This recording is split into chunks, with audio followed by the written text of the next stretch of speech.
Ooh, what's up, everybody, and welcome to episode 132 of the Stand Up Guys podcast. I'm your host, the incomparable Zach Jones, and I'm joined, as always, by my brother from the same mother, Lester Jones. Hello, everybody. And, of course, we got the ninth wonder, Chocolate Thunder, delivering DoorDash and getting tipped with DoorGash, the wine and dining, 69 and he'll throw in extra butter for a taste of that turd cutter, the phenomenal A.J. Singh. Butter? What restaurants are you getting butter from? You never have those people that ask for extra butter. you just got like the center console. I just take out like a ladle. There's got to be restaurants that serve like butter Like with breakfast places, probably. rolls and stuff. I don't know. It rhymed.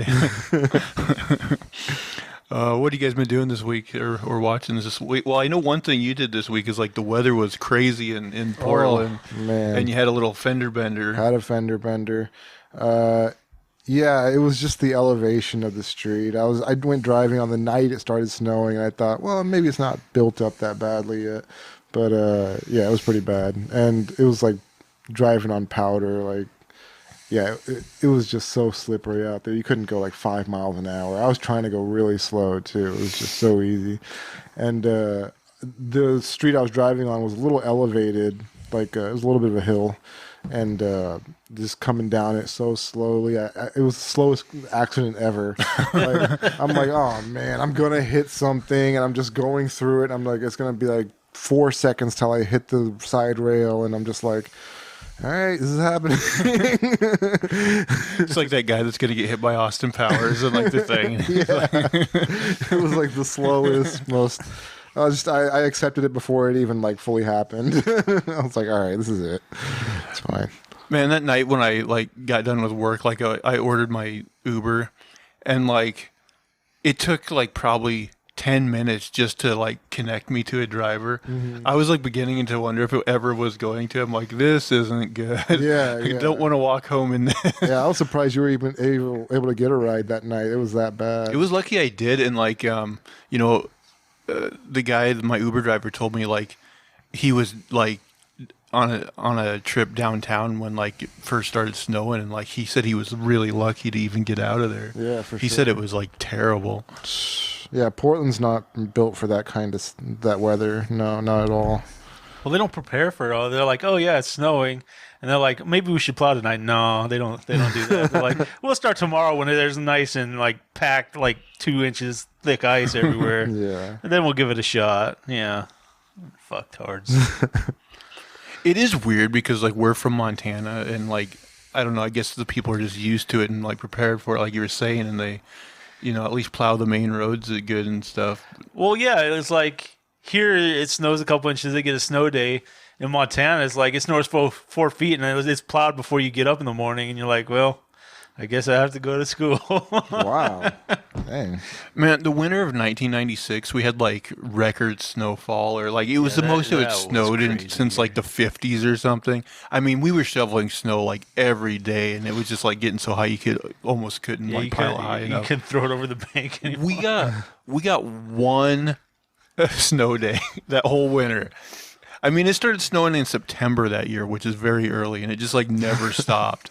And through all of that, as crazy as it was, one snow day in that whole thing. All right, look, I'm from Texas, and even I've gotten a snow day before. Like, that's crazy to me that you guys only got one snow day. Man, it sucked. Like, they know their business up there. They're like, you're going to school no matter what. Yeah, I guess so. In Texas, if it snowed, you were done with school for like that week. If it was a little bit of ice, you're good. I mean, the whole city in Houston would shut down if like The rain over there was something else. The rain is something that I feel like Texans are used to, like people in the north are used Well, to. they're snow. still like idiots though. Oh, they drive like maniacs. Yeah. Like it'll be torrential downpour, and they'll be like, "Oh, well, 80's normal," and then there's still crashes everywhere. You're like, "Slow down, retards!" you could literally not see the car in front of you, just like a blur, and people will be driving the same speed. They'll be flying past you, and you're like, "Jesus Christ, we're all gonna die." I know. Actually, that time I was visiting you in Texas, like there was one day where like I went to the grocery store with Roman, and like when we came out, like it was just like pouring buckets. But it was weird because it was like super hot out still, you know. Yeah. So it was just like stepping into a hot shower. Like very, it was very strange. Man, one thing though, there was one night there where like you guys got like an incredible lightning storm where it was just like They got some good ones. it was just like a strobe light was going off. It was really cool because like in Montana, like you're lucky to get, you know, a lightning storm maybe once or twice a year. I you'll feel get like they one. got even more there here than here. It never happens here. Yeah, I don't see that here either. It almost never happens here. Although this past fall, there was like one day where I was waiting for my Uber at work, and I actually did see a couple lightning strikes and you know thunder. So it was pretty cool. Okay. And it was rain. Man, it was raining hard that day. Holy crap! And Every time it snows here, I've got this conceit like I'm from Montana. I can drive in this. no, it doesn't work here, man. I don't It's know how you different though did when it. there's that much traffic. Yeah. It brings a different element into it. Yeah, I got lucky when I took the highway one day. It's like I was going down the 205, and like right before I had to exit, it was a dead stop, and I exited like one early and just went down the side and made it. And then I was going on the other highway, and like nobody was on there because it was blocked. And like right at my exit off that one, it was blocked right past that like dead stop. I was like, man, I just barely missed that. Yeah. And it sucked. It's like, well, I took the highway because sometimes, you know, you get all the cars in the heat and they're like better than regular roads. But it was like 2 inches like solid ice just on the highway. I was like, No, it was awful. Man, and then like yesterday, like especially with the wind chill, man, it was really cold here. holy shit. Insanely cold. yeah, it was. That wind chill was no joke, man. Like it was like kind of sunny outside, but like I took the kids out to play in the snow, and the sunlight felt good on the skin. But then as soon as that wind, Yeah. oh my gosh, it went through all my clothes, went through my heavy jackets. Yeah.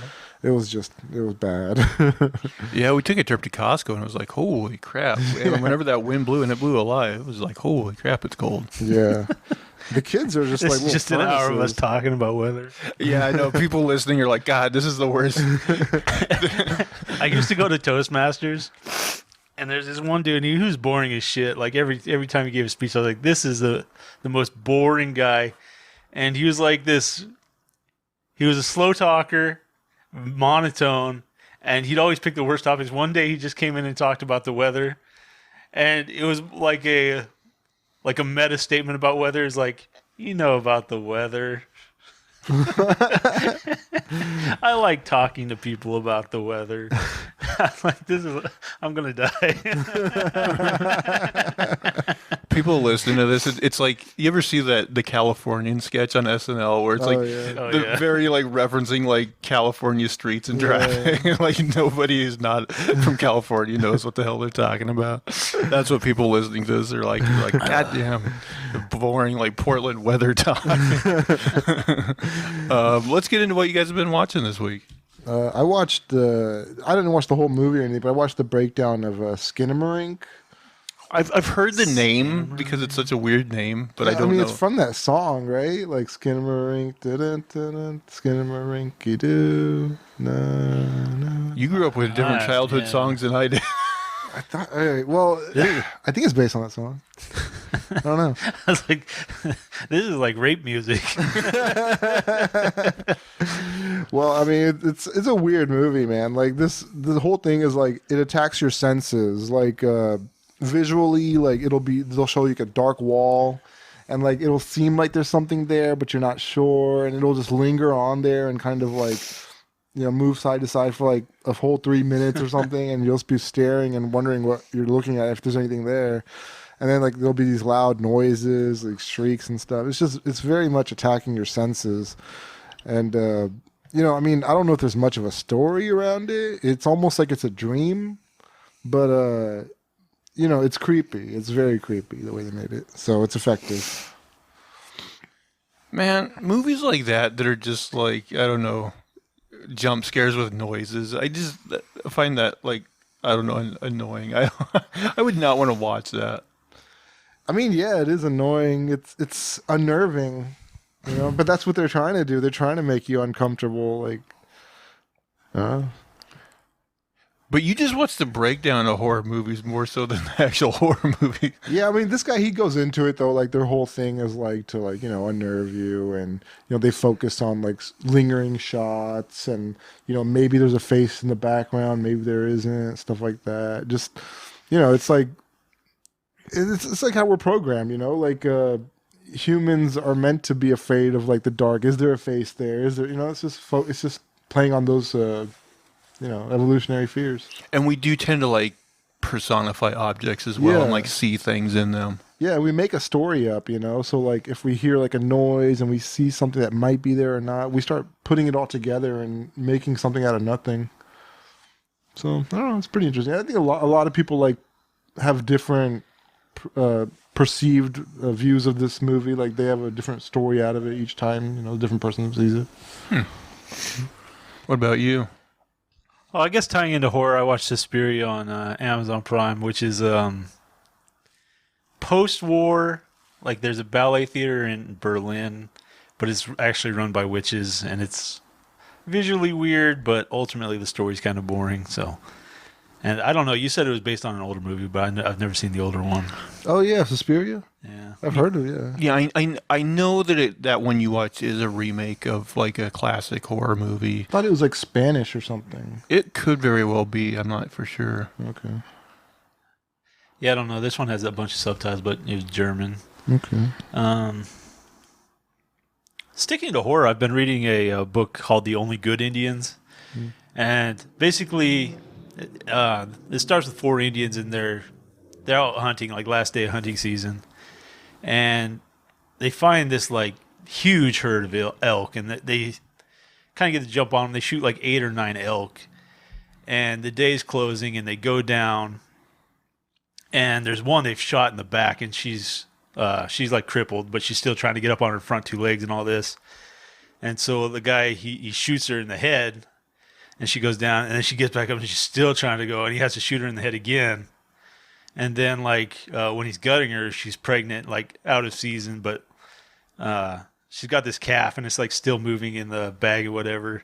And he buries it, and he promises it that, like, he's going to use every part of it or whatever. And so they gut these elk, and they're carrying them back to the truck, and they run into a game warden, and the game warden's like, you're going to throw all that back down there, or you're going to go to prison. And so they do all this, and so this elk, the one that he shot like a few times, has like these yellow eyes, and there's something kind of weird about it. But it's like some kind of like spirit or something. And so like it comes back, and it's like it starts killing all of them. So it's been a pretty creepy. It's been a good one. Wait, so the elk is like possessed and killing people? Well, the elk is like a spirit, and like they killed her, but it comes back.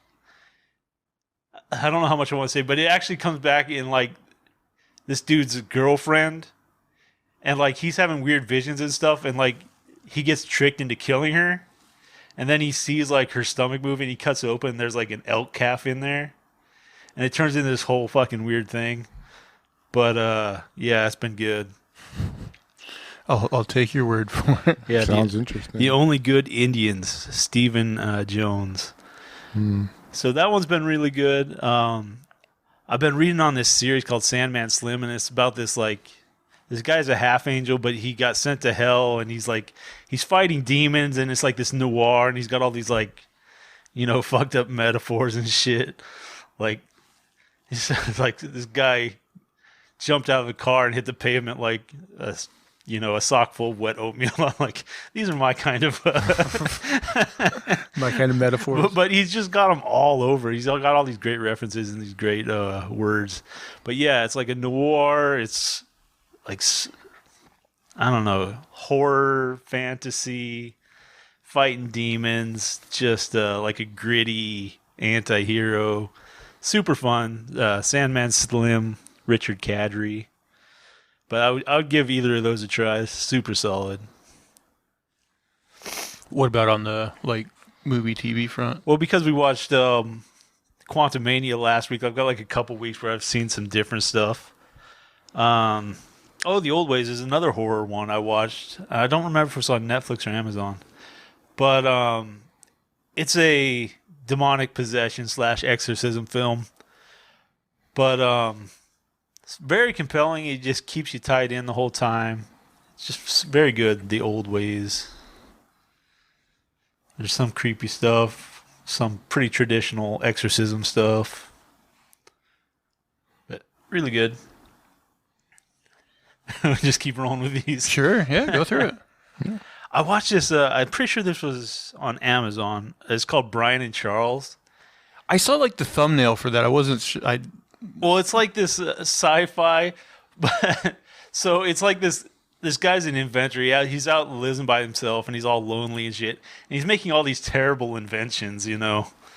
But one day he decides he's gonna make a robot to be like his friend or what, and it's like he finds like a mannequin's head in a garbage pile, and like he's inspired, and he puts it on top of a washing machine and fills it with a bunch of junk. And like, what the fuck is this? But like through like series of whatever, like Frankenstein, like he comes to life.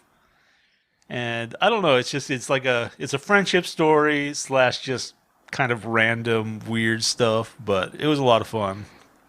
I gotta say, you take chances on like a lot of stuff that I probably wouldn't. Well, the thing is, like Netflix and Amazon too, they've got so bad at like recommending things to me. Like That's true. I go to Google and I Google like what's the best thing to watch on here, and then you get these lists and like half of them have already gone out of date or whatever, and they're not on there anymore. But I do find some stuff I really like that way. I've been finding some decent stuff because like when I cruise through Netflix, I'll go for like half an hour and I'll just find nothing.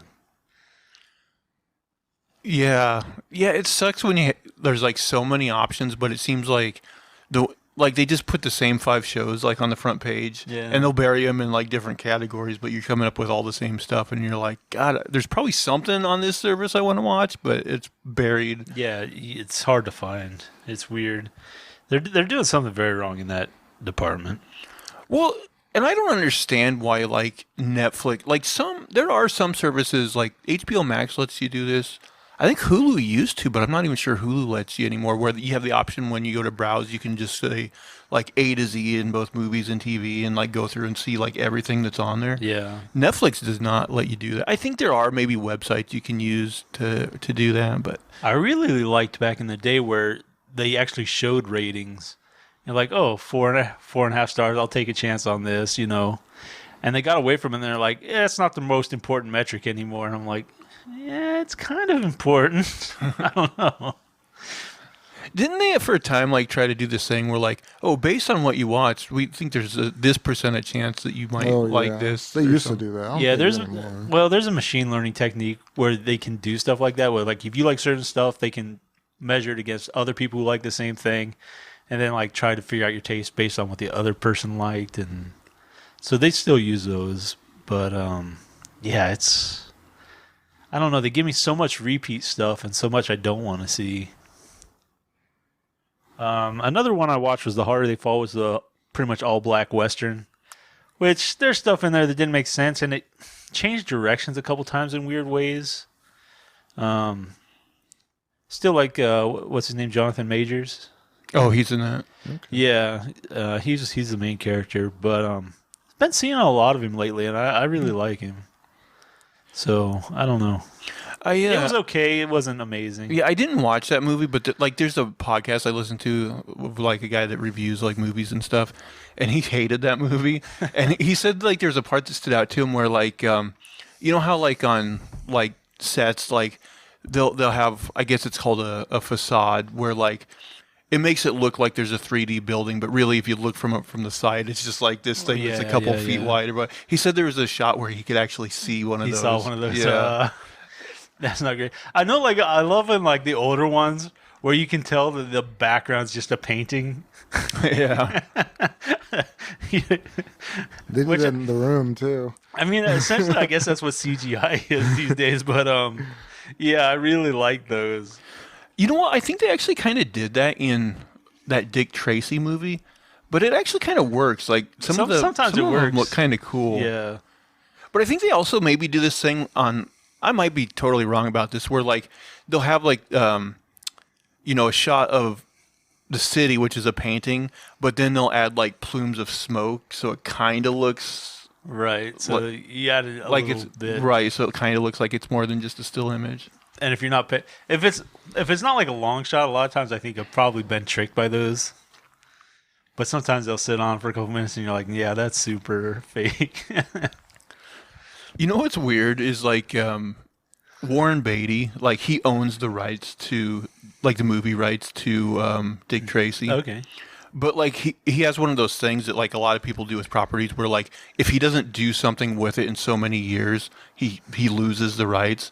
So like I guess he had to do it recently, but I guess he's done it other times where like he'll get into character as Dick Tracy and then he'll just be like interviewed by somebody like as That's the enough. character of Dick Tracy. And yeah, apparently like it's enough. So like the one he just did, he basically got on a Zoom call with like guys from like TCM or something and did like an interview or something as Dick Tracy. And like it was apparently very like weird and stupid, but like it was enough for him to like retain the rights.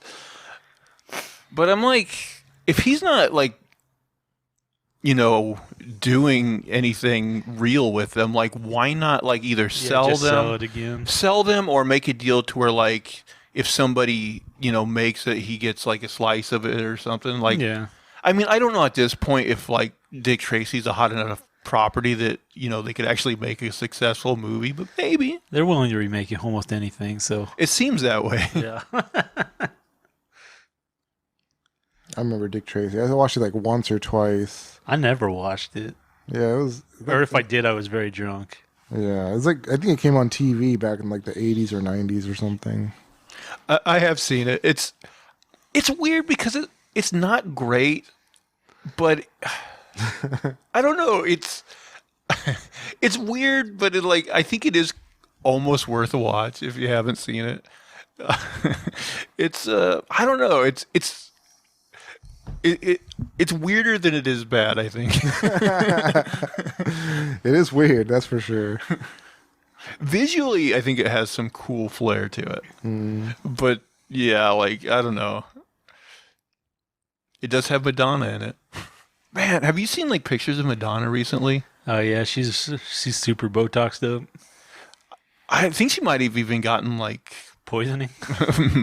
that or cheek implants or something. Oh, it could be implanted. Definitely, unfortunately, looks weird.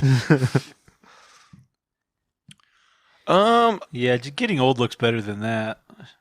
Yeah, I think generally people that just age naturally end up looking better than people that get the work done. There might be some exceptions to that, but I think generally speaking, the people that get the work done almost always go too far with it, and it ends up making them look really weird. I think some people who do it young get away with it. I think the older you get, the harder. I do think plastic surgeons say if you're gonna do it, you probably want to do it by such and such an age. Yeah. That's strange because young people look better. You want the surgery when you're old and starting to fall apart, right? Well, if you're young and you get some transformation done, like your scars heal, your skin heals. You get old, some of that shit, you just get bruised, or you get discolored, or you get just permanently reshaped in weird ways. True, I've seen that. I always wonder, total sci-fi. What if they eventually did find a way to make us young again? Wouldn't that be friggin' weird? What would happen to us? All of a sudden, our cells just repair and go back to as if we were teenagers or 20. I think the biggest thing is just be oh, it's so nice not to fucking hurt all the time. Yeah. That's probably true. Yeah. Those old people who have to wash their hip everywhere they go. One fall could break them. That could change them for sure. They would make people who have that one injury that shortens their life. If they fix that, then they can live much longer lives. So people might be living potentially much longer. Well, I mean, naturally they would, but I mean, like those problems that come, like with old age, like falling and cancer, like Yeah, your chances of getting cancer increase as you get older. yeah, astronomical, I'm sure. Man, you know how like when you're a teenager, like there's those phases you go through where you can sleep like 12 hours a day, Oh yeah, and then like your parents will still be like, even when they're not working, they'll get up at like 7 o'clock, and you'll be like, God, what are they doing? Yeah. And then you get older, and it's like, oh, because they're in crippling pain. yeah, exactly. There's no comfort anymore. Yeah, you sleep until you have to get up. Mm. Then you fall asleep in your chair like middle of the day. I don't have much to talk about in terms of things I watched. Man, I really went the stupid route because like I couldn't really find like a show I really wanted to watch where like it was like a complete season. So I got in this habit of like starting shows that are like week to week. I have like 3 of them going: CSI Vegas, Carnival Row season 2, and Star Trek Picard season 3. But they're all like week to week shows. So I've like seen them, and I'm like, I watched a few episodes of Carnival Row. I haven't gotten super invested. I might watch some more. Star Have Trek. you guys heard of Snowfall? I've heard really good things about that. I haven't really watched it yet. Oh, it's like a drug dealing show or something. It's on FX. That's all I know about it. I've heard of it. I've never seen Is it. FX on Hulu? Yeah. Oh, okay. I'm pretty sure it's about like something about drug dealing, like cocaine. Yeah, probably Snow. But I just saw like actually when we were at the theater, I think they had a little commercial for it, like the 3rd and final season or something. Oh, I didn't notice. Yeah, I just heard about this show, but I mean, it's really popular now. Hearing about it on all these podcasts that I listen to.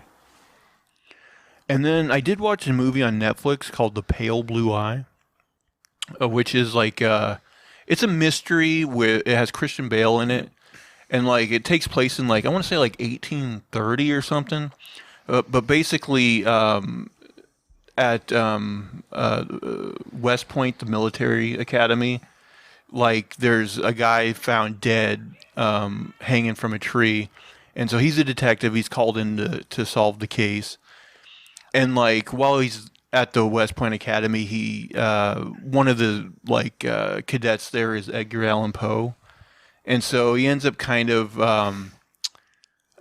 enlisting Edgar Allan Poe's help in like solving the case.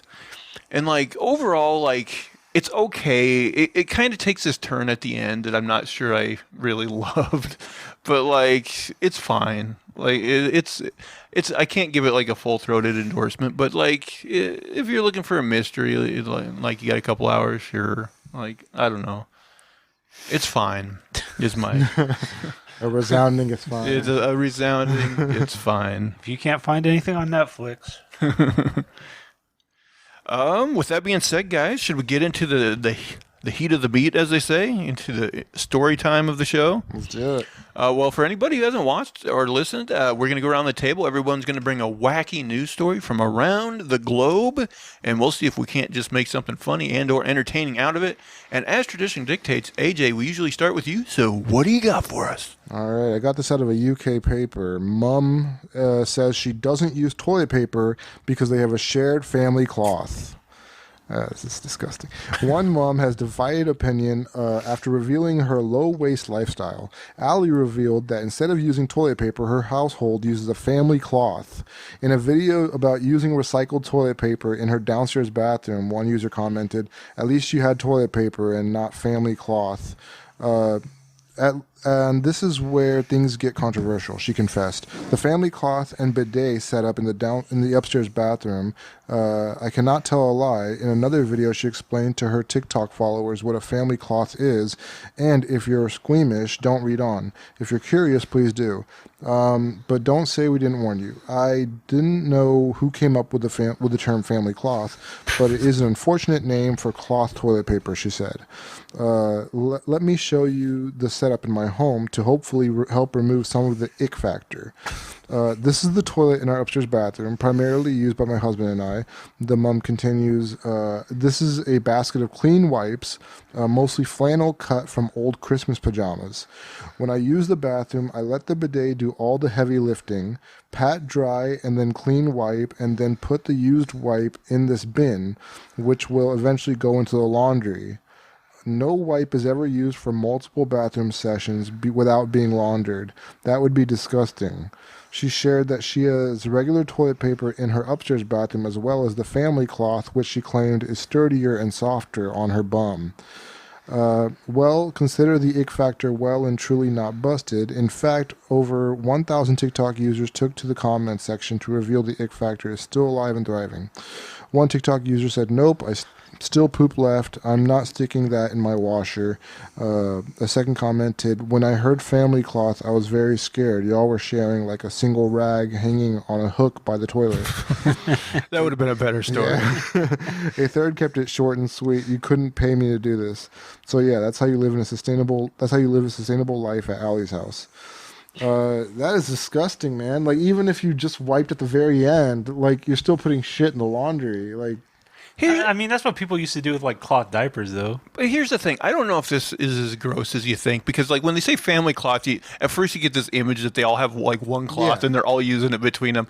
But no, she has like a basket of like individual ones. And like she said, like the bidet is going to get rid of like most of the poo. Yeah, when I use a bidet, like I have pretty much a clean wipe afterwards. I will say like 99% of the time I do. Every once in a while I'll wipe and be like, "Oh, the bidet missed a spot," and I'll just bidet again. But like, yeah, for the most part, the bidet gets you pretty damn clean. Now, the innovation I like. Have you ever been in like one of those public bathrooms and they have that roll of cloth that just rolls around? So you wipe your hand and it rolls around and it just like it dries and then the next person gets it. Like, I just want to hang one of those behind my toilet and be like, oh, yeah. Never-ending toilet paper. You got to keep going until you find a bare spot. There we go. It just like crunches off. It's clean again. I actually saw this story too, but yeah, I'm like, okay, I get why like on the surface it sounds gross, but for the most, think of it this way, like there's still a basket of even single wiped cloth sitting in that restroom, right? Like after they used it, they're going to put it back in some basket somewhere to get washed. I guess so, but like she said, like they're going to be relatively clean if they're using the bidet. You know what's really gross though is my sister, like her first like serious boyfriend, like they lived in like, I want to say like Colorado or somewhere, but whatever was, there was like something with their plumbing where like they could not flush toilet paper, so they would actually take a shit and then they just had like a wastebasket where they would wipe and throw the used paper in, and like they didn't have a bidet, so it was just like shitty paper like right there beside the toilet. Now, I haven't seen this up here, but I've been in like a number of places in Texas where I was like in a public bathroom and someone had like wiped and thrown it in the trash, and I'm like, who is the nasty son of a bitch doing this? People are animals, man. Yeah. Like, yep. I was like, no, I don't care what their plumbing is. I'm flushing this goddamn thing. Man, I walked into like rest stop bathrooms, and like I'm like, oh my God, thank God I don't have to take a shit, because like this is so ruined. Yeah, it's impressive how they get ruined too. Like, you gotta go out of your way to shit on the floor and get it on the walls and stuff. That's just nuts. Yeah, people are like, I'm not shitting this toilet, and they just do like a gym squat against the wall and crap on the floor or something. It's like impressively nasty, some of those. Yeah. I'm like, people do drugs in here? People definitely do drugs in bathroom Oh, for stalls. sure. Yeah. For sure. Man, we get them at work where like someone will like shoot up heroin or something, and they'll just be like passed out of sleep in there, and you're just like, you know, they don't wake up. You're like, you gotta go. Get the fuck out. Huh? Yeah. Give me 5 minutes. There's a turd halfway up my ass. I'm like, come on, dude. Get the fuck out of here. Oh, you know how you guys have been talking about possibly trying like what? How do you say it? Psilocybin. Psilocybin, Yeah. like mushrooms. Like I saw a show about it, and like the guy was talking about how like experience like varies so much with that stuff. Like some people take it and they have like this really blissful experience, Yeah. and other people are just in like this paranoid hellscape. Yeah, yeah. I'm like, I don't know if I like those chances. The thing is, like, it's supposed to reflect like what's going on in your mind at that time, but like, because you might be like a little bit paranoid going in there, you're like, am I going to get a bad experience? Am I going to get a bad experience? Yeah. Oh, this is awful. Don't think about Satan. Don't think about Satan. Hello, AJ. Well, that's the thing is like I'm one of those people that have like anxiety nightmares like all the time. So I'm like, if I take that, that's exactly what's going to happen. I'm going to be in some like paranoid delusion. Yeah, they say you gotta put yourself in like a good environment. I don't know what that's gonna be. Maybe I'll put on some cartoons or something. Yeah, just watch Something something. chill. Adventure Time or something. Yeah. Although there's some freaky shit in Adventure Time. I was going to say, getting on drugs is probably the only way you can actually enjoy Adventure Time. Adventure Time's awesome. Yeah, I love Adventure You haven't Time. even given it a shot. Adventure Time is Everything I saw of it, like, I did not like. Which admittedly is not much because I didn't like it. Adventure Time's magical. Sounds If you're like on the just magical a hater. mushroom. Should we check in with the manifesto round one? Let's do it.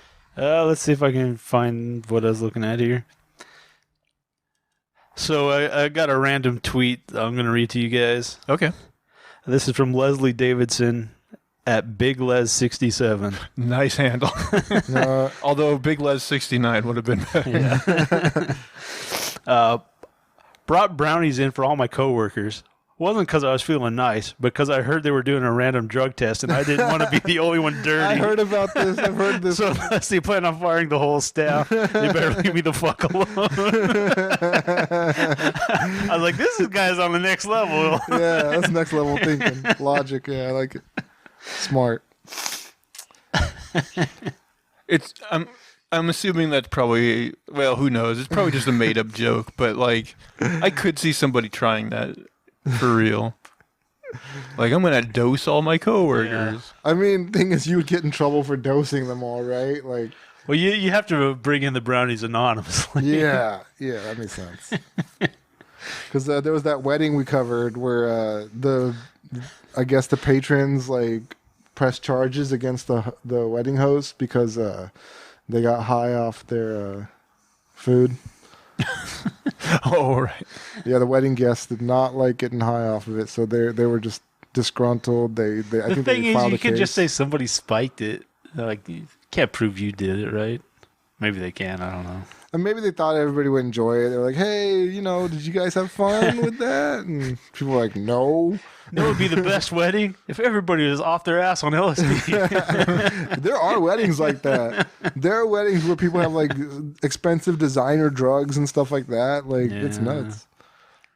Do you guys ever get like have second thoughts about eating like any homemade stuff from like people you don't know? Like Oh, mostly because it's bad. You're like, oh, let's go to this potluck. And it's like, oh, Yeah. let's try this. Oh, that was fucking disgusting. but you're never like, are there cum in these? I hope not. I don't know, after seeing some videos, I know I've eaten cum and shit somewhere. Like, Yeah, like I've eaten at McDonald's or like Wendy's enough times. yeah. That's the thing. Like at some point somebody at the very least spit in your food. Yeah. Oh, maybe something worse. Yeah, I'm sure like every bodily fluid is like at some point you've digested. Yeah. I mean, even the water we drink has been digested before, like everything's been somewhere. There's nothing clean. Like that doesn't bother me because it's like It's gonna like filter through the earth. and yeah, I just been whatnot. filtered. It's not like straight from the horse's dick. Yeah. But yeah. I heard about this this place over here. I used to deliver from them. It was Red Robin. This guy, he went there, he got a salad, and somebody jizzed in his food. And like every time I would pick up from there afterwards, and people would order from there, I'd just be like, "Man, somebody might jizz in your food. This is crazy." Red Robin, come. Also, if you just have like a disgruntled like delivery driver, That's true too. Yeah. Yeah. I guess a lot of them took to putting like those seals on their bags, which is a good thing. Yeah. Like people would just be like eating part of it and closing it, stuff like that. Well, I mean, it's hard to have a disgruntled delivery driver because the tip is usually up front, so they know what they're getting into. Yeah.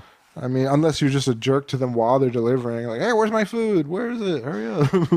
Well, like I tried it in the early days of Uber Eats, and it wasn't like that. But also, like, yeah, I don't know.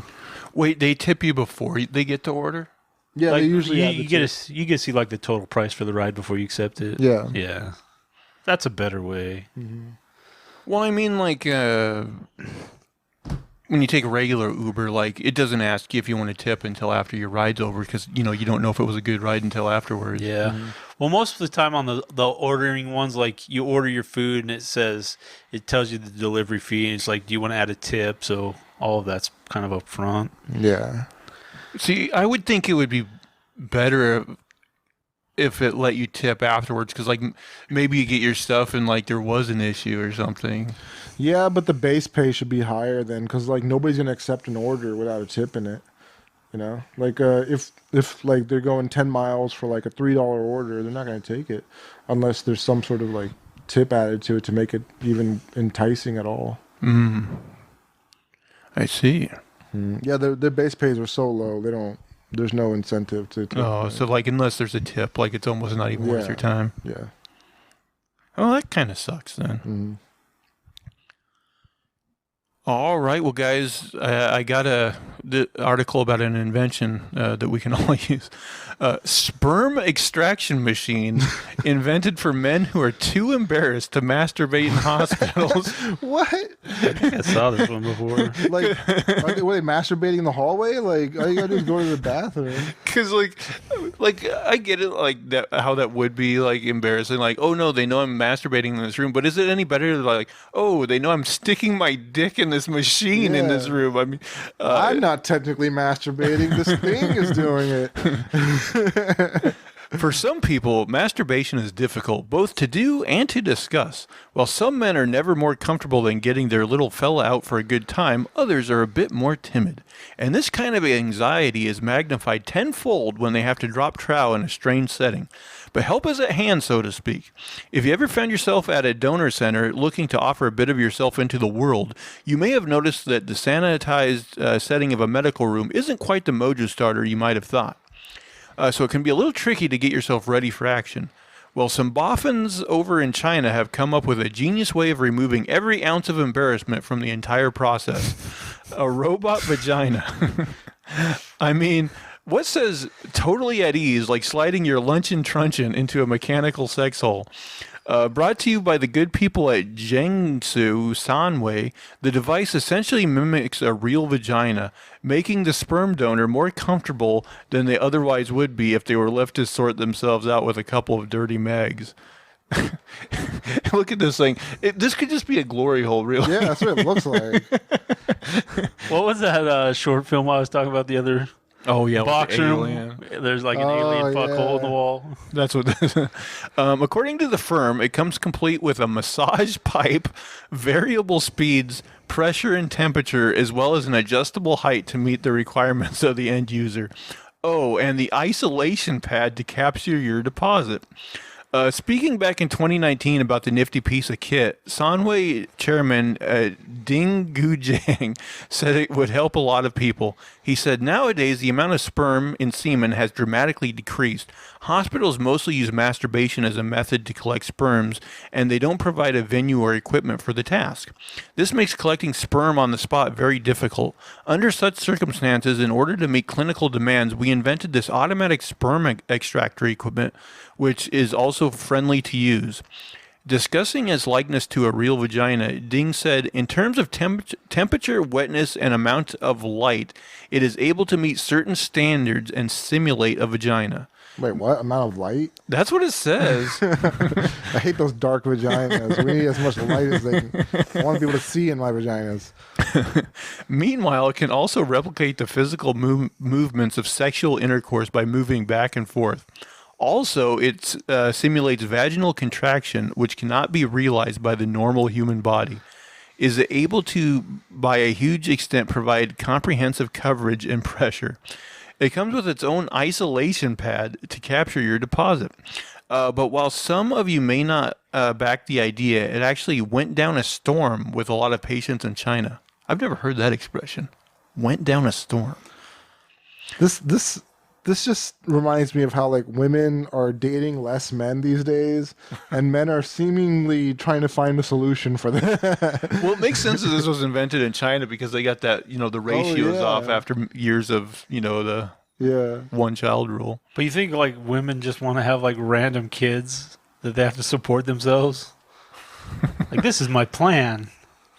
Well, apparently there's some. According to Li Siming, a doctor of urological consultation at Shanghai Pudong Hospital, dozens of his patients use the device every month. He said, this device is much more efficient than masturbation. There's just not enough time. It's so efficient. I can do this 20 times a day. But there are still some weaknesses. For instance, it cannot exactly simulate the temperature and wetness of a vagina. Also, the device may not fit as well when compared to human beings. After all, it is made out of plastic and metal. If you're looking to get your hands on one, they're currently available on the World Wide Web for around £2,500. 2,500 pounds? That might be affordable. They may or may not be used, though. Ooh. Wait, maybe used? I don't know if this was a joke Does or that not. increase or decrease? I don't know if this was a joke or not, but that's the last I like to get them broken in. Get a used one on eBay. Should we go in threesies on one? Do you think there's a guy like waiting outside their biodisposable like units? It's like Fight Club, but he's breaking in just to steal these like dick sleeves or whatever. I don't know. Any hospital that has this installed, you're going to have a line going out the bathroom trying to get people to jerk off. Well, I was just thinking about this. Maybe we could buy one of these and then like put it somewhere and like, we were like, we charge less than a prostitute. Coin operated. Oh my That would be god. funny. Put in quarters. We'd be sued for all the STDs that would get shared along with that thing. Come get syphilis. We can hose it. We pay a guy that just has a garden hose after each use. He's like, It's "All right." good. It's good. As soon as the guy finishes, he's like, all right, hosing it down. And the guy doesn't even put his pants up. That's the other thing. It mentions that collection pod. Like, is this thing self-cleaning or how does this work? Yeah.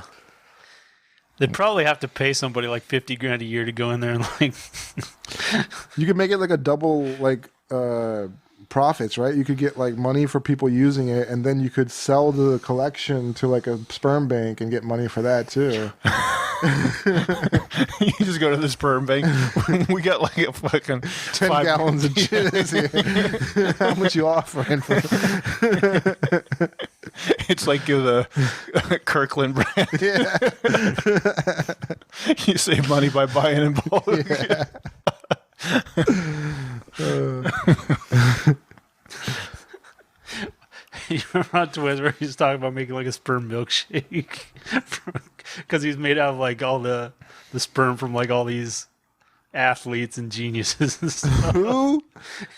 You never saw Twins? Oh my gosh, I remember that movie. I don't remember it for a long time. Yeah, Talking about Schwarzenegger. to make Arnold Schwarzenegger, yeah, they took all these like high-end like sperm and like mixed them together. I don't remember that either. So he had like 20 dads or something. Oh my god. Remember Stephen Colbert used to do his like Formula 409. Oh, yeah, like, yeah. Oh yeah. Man, I miss the Colbert Report sometimes. Such a good show. It's so good. Yeah. Man, I bet like celebrities could get a lot of money just about selling their Oh, for sure. baby junk. Oh. I always wondered like what's the standard for like to be able to donate at like a sperm clinic, because they're not letting just any Tom Dix's Harry off the street, like a homeless guy can't go in there and be like, oh yeah, I'll give you a deposit. I'm sure there's got to be, they have to have like some standards, right? I heard people just lie. I don't know. Yeah, I have no idea. I have no idea. They're not letting uggos like Yeah, that's true. donate. Well, I know they keep people's profiles so Oh, it can be like, oh, I want a tall blonde guy or something. Or like, oh, this guy's a doctor, he must be smart. Yeah, stuff like that.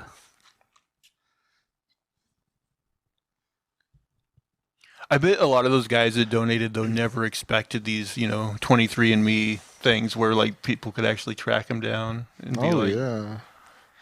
Yeah, well, it's certainly happened to people. And they can be held accountable too. Like, they might have to pay for that kid. Yeah, well, I'm assuming in that case there's paperwork, but yeah, you can't just come back and be like, oh, you owe child support for 100 people and be like, okay, I guess I'll... Jump off the building. Yeah, I'm sure there's like a thing where like if a woman like signs the paperwork to get artificially inseminated from a clinic like that, they're basically saying like, the father can't be held liable or something. I don't know. Except in California or something.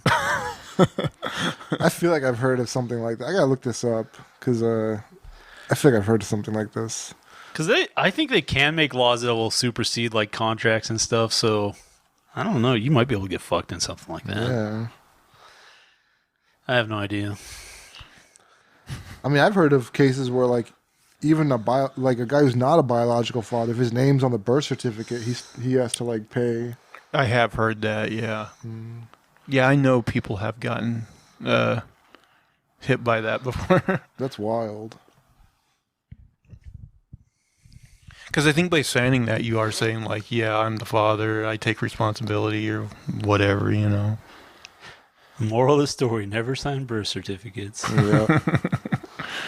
AJ, you got another story for us? Sure do. Let's see what we got here. From poop rag to... Did I cover this? Let's do this one. Man awarded $1 million after spending 17 years in prison for crime committed by his doppelganger. Man. Oh, that's what you need. You need a patsy that looks just like you. Most of us have probably wondered if we've got a doppelganger at some point, but after reading this story, you'll be wishing you didn't. This is because one man was awarded $1 million in compensation after being forced to serve 17 years behind bars for a crime that his doppelganger committed. Richard Jones was falsely imprisoned in 2000 for aggravated robbery, but the mistake wasn't uncovered until years later when his victim and witnesses were shown a picture of his doppelganger, Ricky Amos. Man, they do look alike, really alike. The men are almost completely identical. The crime was committed back in 1999 at a Walmart parking lot in Roland Park, Kansas, where a man had attempted to steal a woman's handbag. Despite the fact that Jones had an alibi, he was with his girlfriend in Kansas City, and the lack of evidence at the scene, he was convicted. The mistake was made by eyewitnesses identified Jones as the culprit from a series of mugshots. Jones attempted to appeal the sentence many times, but was denied every time. Witnesses could no longer be sure who committed the crime. The Midwest Innocence Project and the University of Kansas School of Law eventually went on a mission to clear Jones's name. And in the process, they discovered that his doppelganger was actually residing in the same prison as him.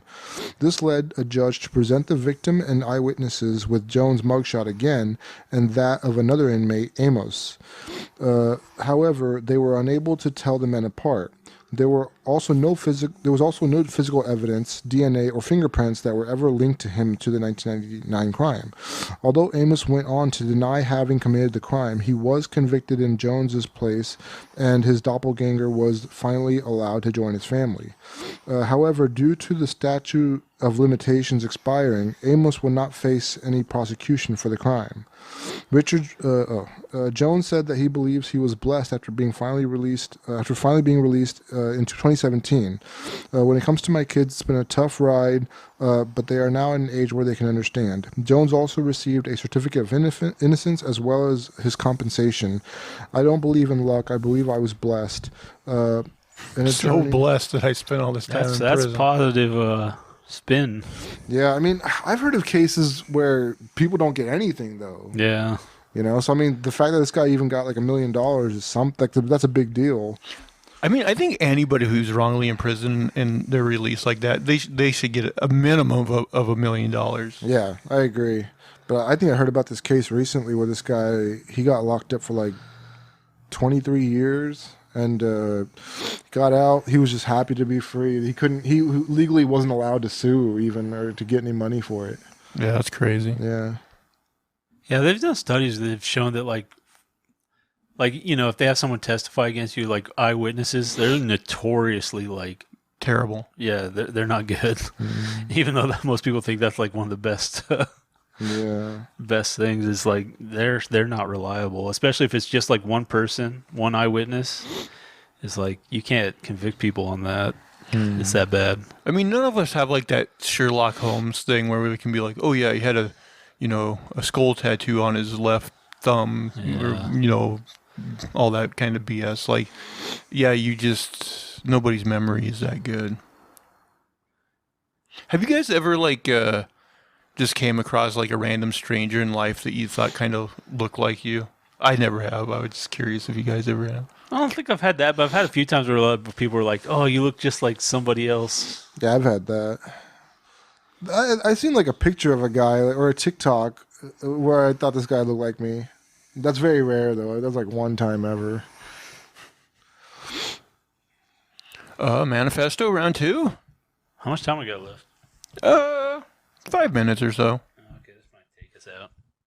So I saw this thing and I had to check it, but apparently it's circulated through legitimate news channels, so it's a real story. So here's the headline: Alaska woman pleads guilty to killing best friend after man catfished her and offered to pay her $9 million for murder videos. So this woman's in Alaska, and she's talked to someone, I forget where already. I think it might have been like Indiana.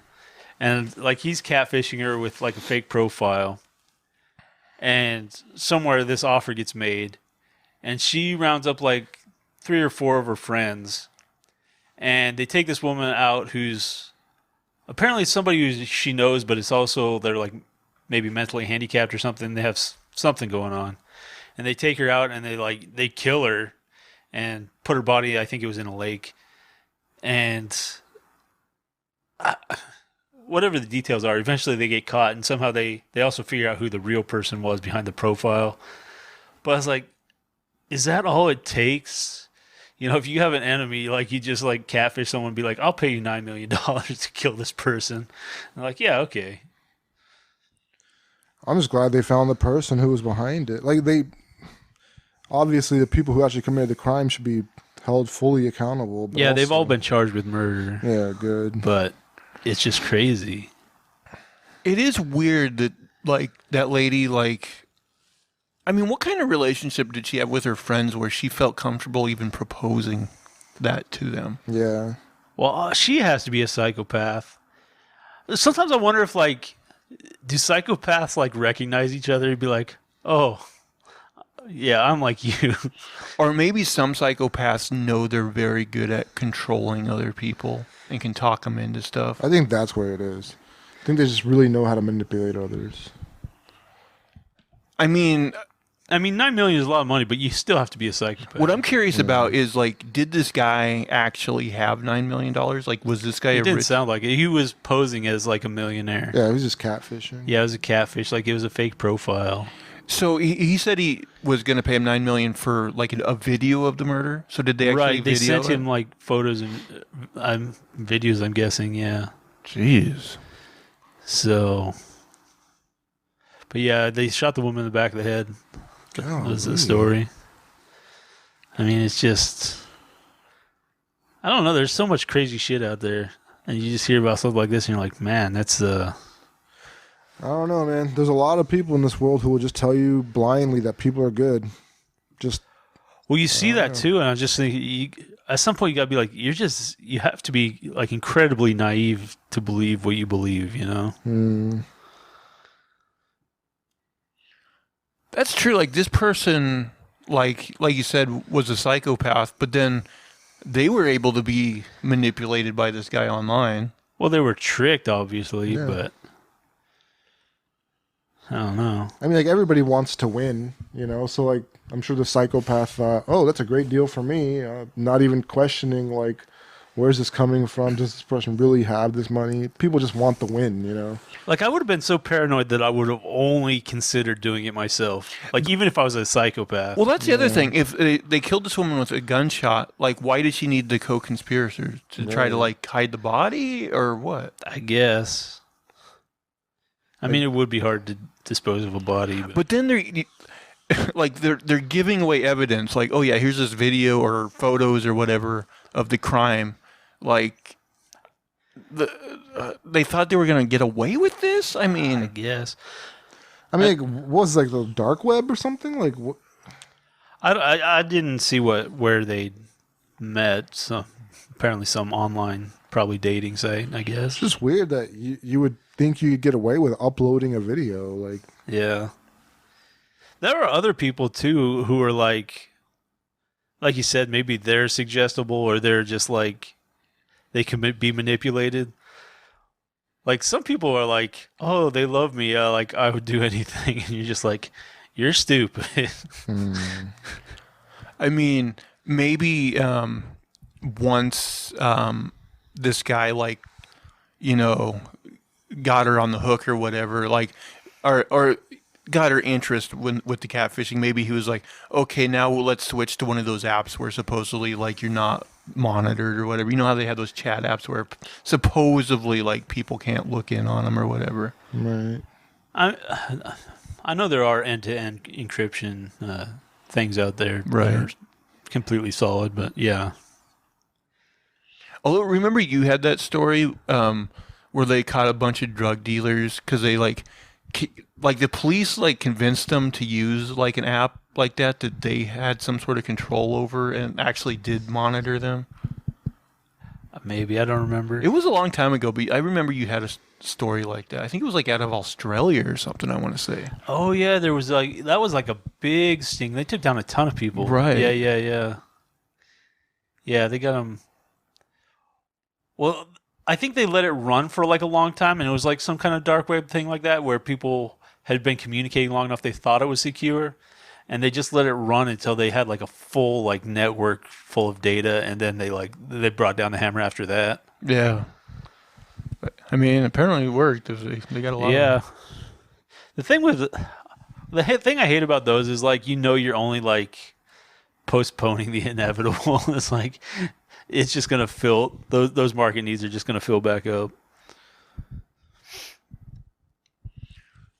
We are over the hour, but I had one more fun story that I wanted to do. A good one to go out on. And AJ, this is out of India for Yeah, you. let's get some viewers.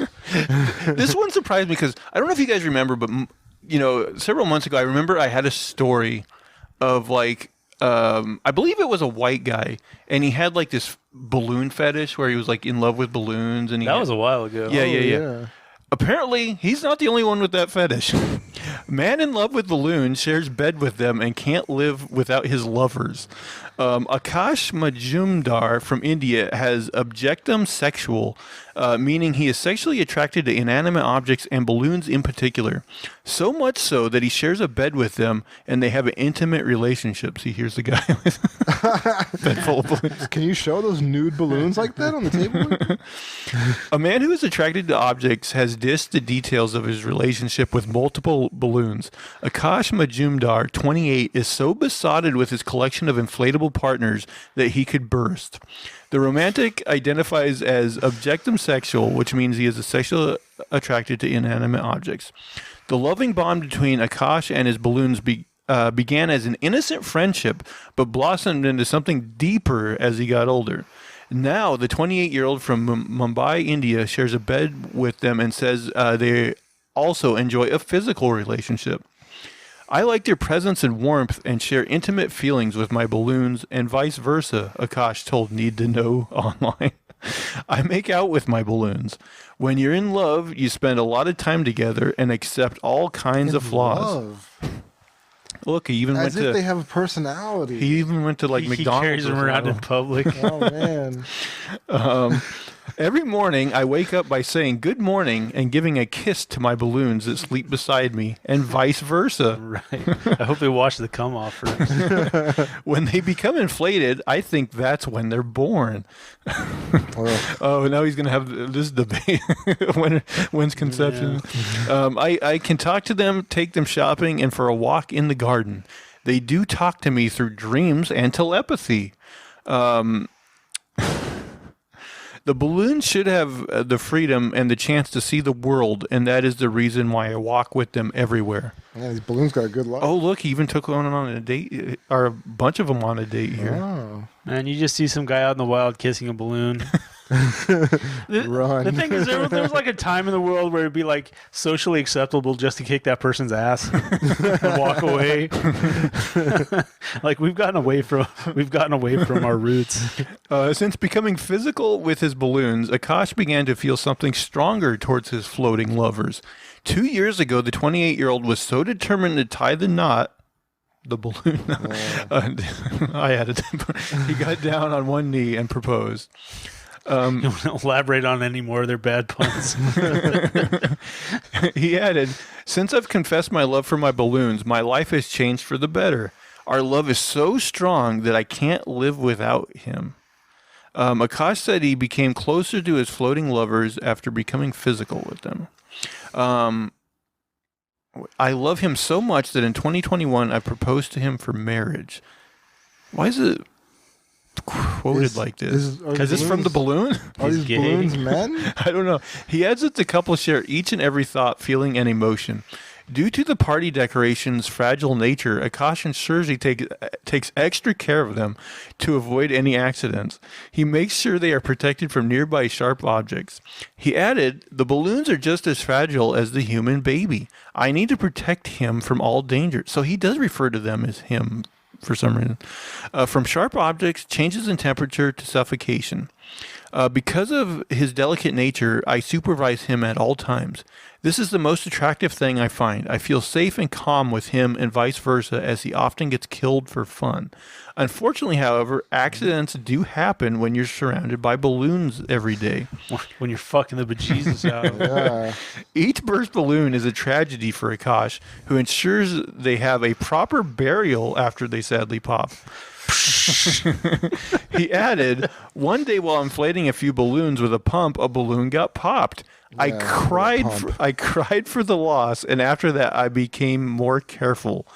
When there is a sudden death of balloons, I try to resurrect them by reinflating them. If I can't, I give them a funeral by digging and covering them with soil." Well, that's a funeral. I mean, I think it's just the wiring of the brain. I've heard that. I think I've told you before. Like foot fetishes, or like the part of your brain that's close to like your attraction to women, or that gets stimulated by that. I think it's like foot fetishes are very close in that sense. It's just a little bit off. So maybe that's what this is. Like maybe it's just some other inanimate object fetish that stems from like a mental wiring issue. You have any fear that this could happen from taking mushrooms? No, I don't think. Like I got my wiring crossed. I'm gonna walk in on you guys after you did mushrooms and like, yeah, There's balloons there's everywhere. fuck balloons everywhere. What's with all these balloons? I hear all this popping. No, I just thought it was weird because, like I said, we had the other story of the guy with like the sexual balloon fetish, and I was like, well, that's probably like a 1 in 8 billion, but no, apparently there's another guy. I hope nothing interferes with my fetish of like jerking off into library books. Ron DeSantis, he's getting rid of those books.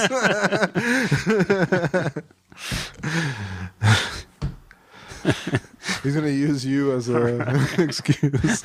There are people jerking off. Well, speaking of finishing, should we finish this podcast? Well, we do. Oh, by the way, speaking of India, I mentioned this to you guys.